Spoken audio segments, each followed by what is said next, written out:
You brought home a puppy. And for the first 72 hours, you are going to make mistakes that will take months to undo. Not because you are careless. Not because you do not love this animal with everything you have.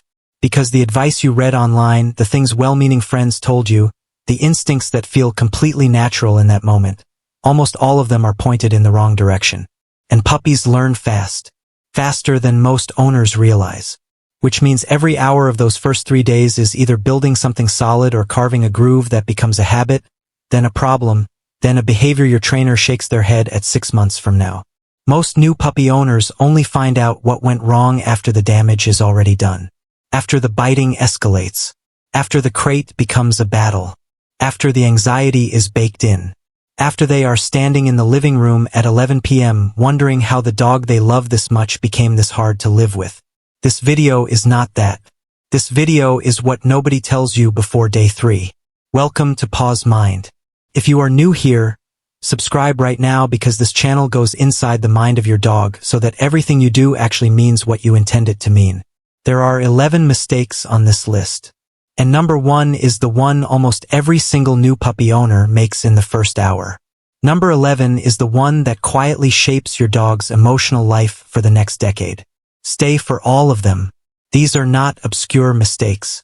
They are the ones happening in millions of homes right now, in the first 72 hours, by owners who love their puppies completely and are still getting it wrong because no one ever laid it out clearly before the puppy came home.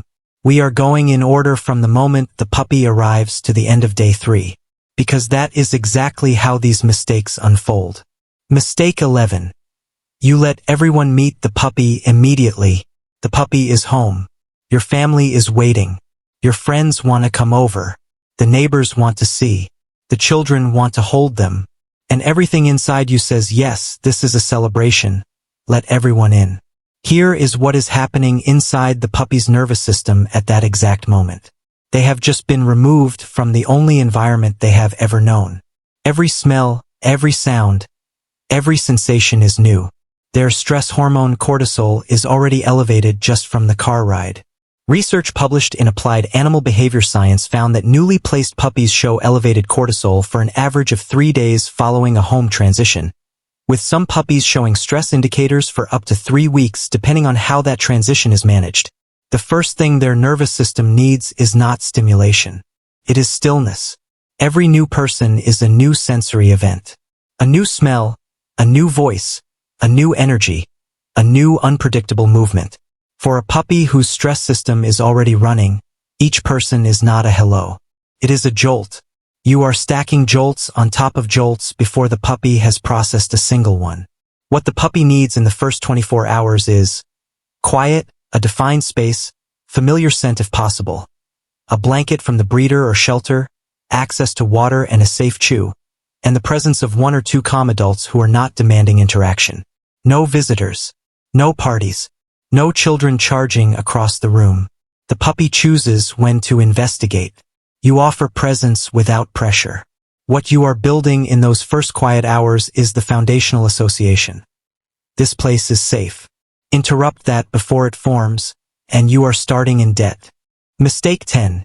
You give them full access to the house. You want them to feel at home, so you show them all of it. Every room, every floor, every corner. You want them to feel like the whole space is theirs. The problem is that a puppy's brain cannot process a large, unstructured environment without becoming anxious. Too many options, too many smells, too many places to go wrong. In the wild, a den is small, defined, manageable. A puppy's nervous system is calibrated for a small, safe, enclosed space, not an open floor plan with 3 levels and 6 rooms. A puppy given full house access does not feel free. They feel exposed. They have no anchor. They do not know where their safe place is because every place looks the same and none of it has meaning yet. The right approach is to start small. A single room, gated off. The puppy's bed, water bowl, and a safe chew inside. They live in that space and learn it fully before you expand. Over the first week, you open 1 room at a time. Each room only becomes accessible once the puppy is calm and has settled in the previous space. You are not restricting them. You are giving their nervous system something it can actually map. And a puppy that can map its environment is a puppy that settles. A puppy that cannot is a puppy that spins, chews the baseboards, and cannot rest. Mistake 9. You punish accidents. The puppy goes inside. You find it, or worse, you catch them mid-squat. And the instinct for almost every first-time owner is to react. Say no. Show them. Maybe rub their nose in it the way someone told you works. It does not work. It has never worked. And the research on this is not ambiguous. A puppy's brain does not connect a punishment delivered after an event to the event itself unless it occurs within approximately 1 to 2 seconds of the behavior.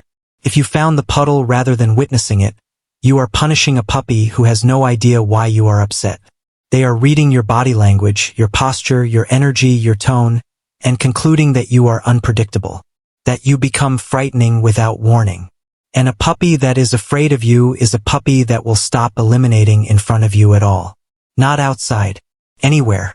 You will come home to accidents in hidden corners because the puppy learned that going near you is dangerous. The correct response to an accident is no response. Clean it with an enzymatic cleaner that removes the scent marker. And ask yourself one question. Where was I? Puppies under 12 weeks need to go out every 45 to 60 minutes. If there was an accident, the schedule failed, not the puppy. Mistake 8. You skip the schedule. This is the single most common structural mistake on this list. And it is invisible while it is happening. Puppies do not generalize well. They do not learn that sometimes means always. They do not understand that the pattern is coming. They live in what happens consistently, repeatedly, at the same time, in the same order. A puppy without a schedule is a puppy in a constant state of uncertainty. When do I eat? When do I go out? When do I rest? When is something going to happen? That uncertainty is not neutral. It is a low-grade stressor that runs all day and bleeds into everything. Sleep quality, biting behavior, focus, trainability. Behavioral researchers at the University of Bristol found that puppies on consistent daily schedules showed significantly lower anxiety indicators than puppies in unstructured environments, even when both groups received the same total amount of food, sleep, and outdoor time. Consistency is not just convenience. It is your puppy's neurological anchor. The schedule does not need to be rigid to the minute. But wake time, meals, outdoor trips, nap time, playtime, and bedtime need to happen in the same order at roughly the same time every day. Within a week, the puppy's body knows what is coming. And a body that knows what is coming is a body that can relax. Mistake 7. You comfort the puppy when they whine in the crate. Night 1. The crate is set up.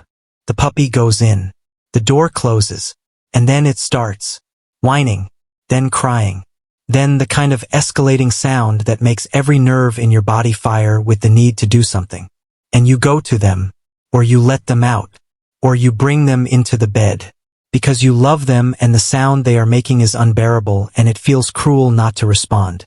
Here is what you have just taught them. The sound produces the outcome. Crying opens the door. Crying brings the human. Crying ends the discomfort. You have not comforted a puppy. You have installed a program. And that program runs louder and longer every single night that follows until crate training feels impossible and both of you are exhausted and the crate has become the enemy instead of the den. The solution is not to ignore the puppy. It is to never reach the moment of whining in the first place by building the crate association so gradually that the puppy never needs to protest. Day 1. Crate present, door open, treats near the entrance. Day 2. Meals at the entrance, then just inside. Day 3. Door closed briefly during a meal, opened before the puppy finishes. Never longer than they can handle. Never faster than they can absorb. The whining means you move too fast. The answer is always to go back a step, not forward through the protest. If you are on night 1 and the damage is already done, the next step is not giving in. It is patience, silence, and the absolute refusal to open that door while the whining is happening. Wait for 2 seconds of quiet. Open then. You are not cruel. You are teaching the only lesson that actually leads somewhere safe. Mistake 6. You play with your hands. The puppy is 8 weeks old. They have tiny teeth. When they bite your fingers, it is adorable. It does not hurt. You wiggle your hands and they pounce and you laugh. You are teaching them that human skin is a valid target. And puppies do not stay 8 weeks old. Dogs have what behavioral researchers call a predatory motor sequence, a chain of instinctive behaviors inherited from their ancestors. Search, stalk, chase, grab, bite. The early stages of that sequence, the stalking, the chasing, the grabbing, are still deeply wired in. When you use your hands as a toy, you activate that sequence and attach it to human skin. A study published in Applied Animal Behavior Science found that dogs who regularly engaged in hand play during early development showed significantly higher rates of mouthing and biting behavior toward humans during non-play interactions as adults. The hand did not become a toy. It became a prey object. And prey objects trigger the entire sequence automatically, even when that is not what anyone intended. Remove your hands from the equation now. Every interaction that involves biting happens with a rope, a tug toy, a flirt pole. Your hands deliver treats and gentle touch. They do not play. They do not wiggle. They are never the target. Every single time the puppy's teeth land on skin, the play stops. You go still. You look away. You become the most boring thing in the room. No yelping that often increases arousal rather than stopping it. Just stillness. Redirect to the toy. Continue. This is not a small correction. This is one of the most important things you will do in the first 3 days. Mistake 5. You miss the sleep window. Puppies sleep between 16 and 20 hours a day. Not because they are lazy, because their brains are growing at a rate that requires more sleep than almost any other stage of their lives. Sleep is when memory consolidates, when stress hormones reset, when the immune system does its most critical work. New owners almost universally underprotect their puppy's sleep because an awake, playing puppy is more engaging than a sleeping one. So they extend play sessions. They let the children keep interacting. They bring the puppy out to say hello when they should be in a quiet place settling down. An overtired puppy does not look tired. They look frantic. Biting escalates. Zoom eyes appear. They cannot settle. They whine. They snap at things. Owners interpret this as energy that needs to be burned. It is the opposite. It is a puppy whose nervous system has been running past its limit and cannot find the off switch. Learn the signs of an approaching sleep window. Sudden increase in biting, loss of coordination, zoom eyes that feel desperate rather than joyful, excessive yawning or glazed eyes. The moment you see these signs, the puppy goes to their space. Not after 5 more minutes. Now, a puppy that gets protected sleep settles faster, bites less, learns better, and is measurably calmer across the whole day. Sleep is not wasted time in the first 3 days. It is the most productive thing the puppy can do. Mistake 4. You react big to bad behavior. The puppy does something wrong. Choose the corner of the couch, grabs something from the coffee table, jumps on a child, and you react. A sharp sound, a raised voice, a sudden movement toward them. The puppy looks at you. And to a puppy, any big reaction is attention, energy, engagement. You are the most interesting thing in their world right now. And a dramatic human is a fascinating human. The behavior that produced this reaction, whatever it was, just got interesting. It just got practiced. It just got reinforced. This is especially true for jumping. Every time you push a jumping puppy down, knee them, grab them, or make an excited sound, you have made jumping more stimulating. The dog does not read your annoyance as a consequence. They read it as a response. And responses are what dogs learn from. The rule is, neutral to everything you do not want, immediate and warm to everything you do. When the puppy sits instead of jumping, that gets the treat, the eye contact, the warm voice.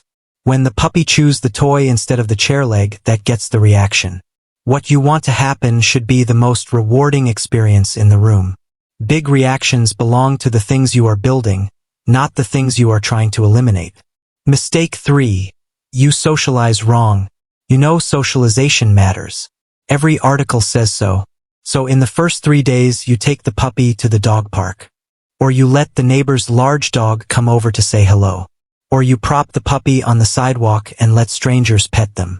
And this is where a lot of puppies quietly learn something that takes years to undo. The world is overwhelming and I cannot escape it. Socialization does not mean exposure. It means positive exposure. The distinction is everything. A puppy who meets a large, boisterous dog before they have the confidence to handle it does not learn that dogs are safe. They learn that large dogs are a threat. And that lesson, learned in a single interaction at 8 weeks old, can seed reactivity that shows up at 18 months and looks like aggression. Real socialization in the first 3 days looks like this: controlled, brief, positive. A calm adult dog owned by someone you trust who will intervene if the energy is wrong. Strangers who crouch low, offer a hand, and let the puppy choose to approach.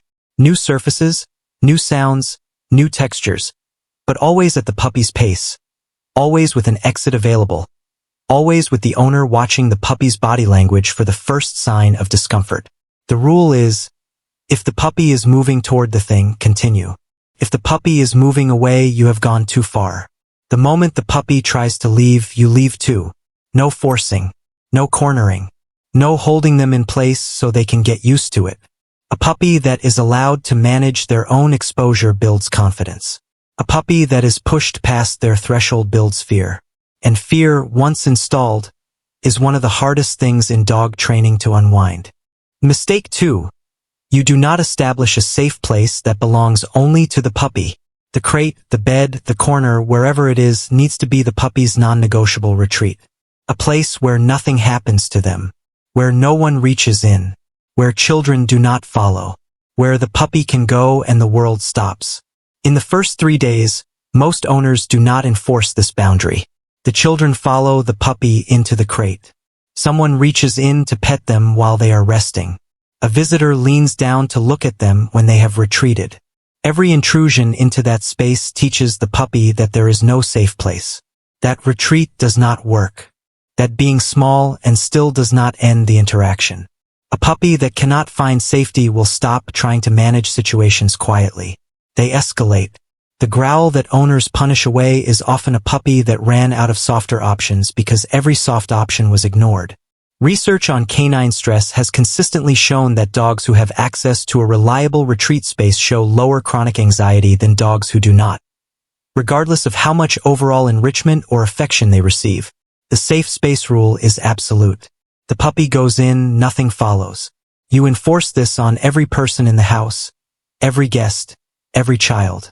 Not because you are strict, because you are building the one thing every puppy needs more than anything else in the first 3 days. The certainty that retreat works. Mistake 1. You confuse your needs with what the puppy needs. This is the one that sits underneath every other mistake on this list. And it is the hardest to hear because it is rooted in love. You brought this puppy home and you have been waiting for them. You want to hold them constantly. You want to feel the bond happening. You want to know they love you, that they are happy here, that this was the right choice.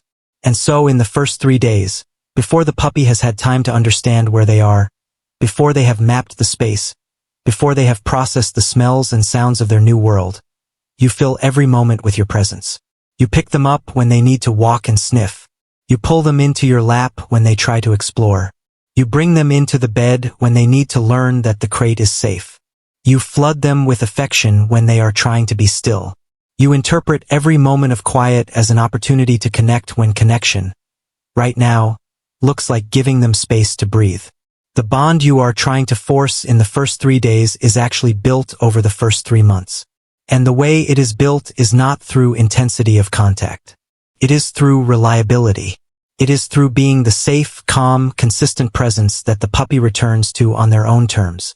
A study from the University of Lincoln found that dogs form their deepest attachment bonds not with the person who holds them most, but with the person who is most reliably present without being demanding. The person who is there when the puppy looks up. The person who responds when the puppy initiates. The person who lets the puppy set the pace. The owners who spend the first 3 days overwhelming the puppy with their love end up with a dog who tolerates them. The owners who spend the first 3 days being a calm, safe, predictable presence end up with a dog who seeks them out. So the next time the puppy retreats to a corner to process the day, let them. So the next time the puppy looks up at you from across the room, meet that look with something warm and still. Do not rush to fill every moment.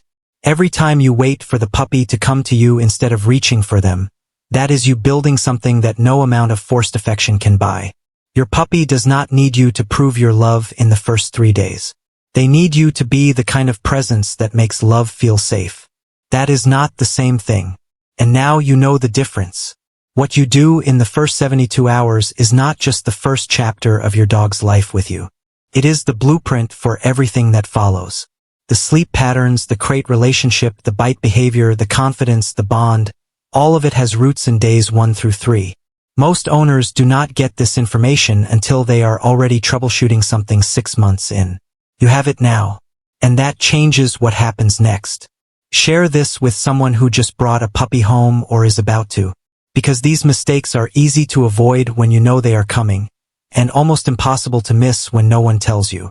Subscribe to PAW'S Mind.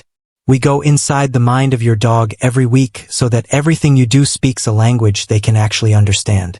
And if your puppy has already started biting your hands and you cannot seem to stop it, there is a reason the redirection keeps failing. And it has nothing to do with the toy you are using. That video is next.